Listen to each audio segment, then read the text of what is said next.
Well, the simple version of that is when I went to the United States, I went to public school, I went to high school. Majority of the people around me were non-Muslims. Actually, I didn't know any Muslim for the first 2 years, or first year of high school, I didn't know any Muslims. And the environment is completely different, the language is completely different, and just a natural tendency for a young person is to try to fit in. And of course, the thing that makes me different from everybody else is Islam. As a matter of fact, because you have 5 days of public school, even on Fridays you don't take time off to go to Jumu'ah. I didn't pray Jumu'ah for 2 years when I was in high school. So slowly you start making friends, and all of my friends are non-Muslims, and of course if they're non-Muslims, their lifestyle and everything about them has nothing to do with religion. And so I start adopting, what they do, and my parents don't expect me to change, so I was kind of someone else at home and someone else when I left home for school. I think to this day, and I don't think it's just in America. I think that a lot of these values that we hold dear in Islam, they're not even promoted enough or properly enough, even in Muslim society.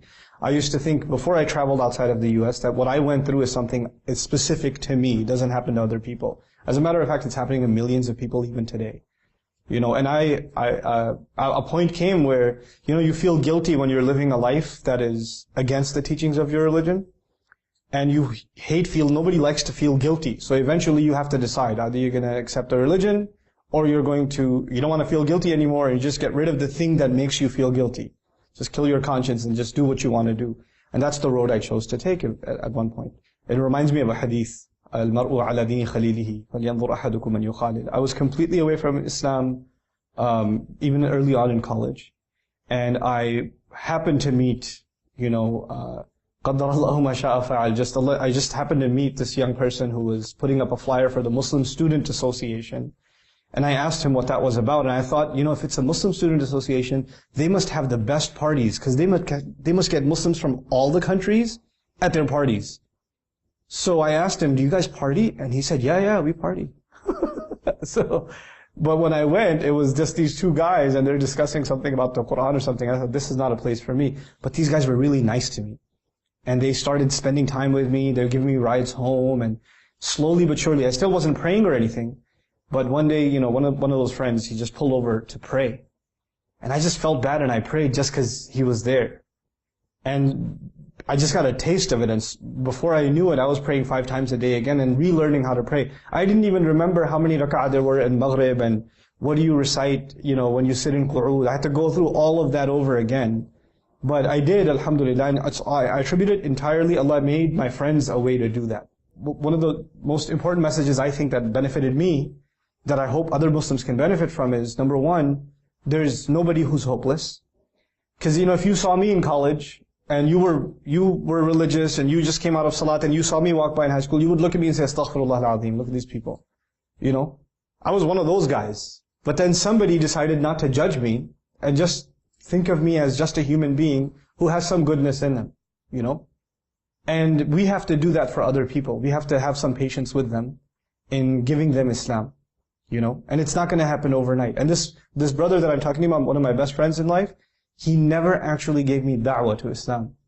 He never actually told me to pray. He never told me about the Quran. Hafiz Quran, wala ma'arif. I had no idea.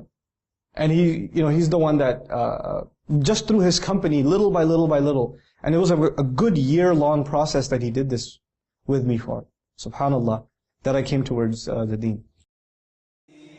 الله نور السماوات والأرض الله نور السماوات والأرض مثل نوره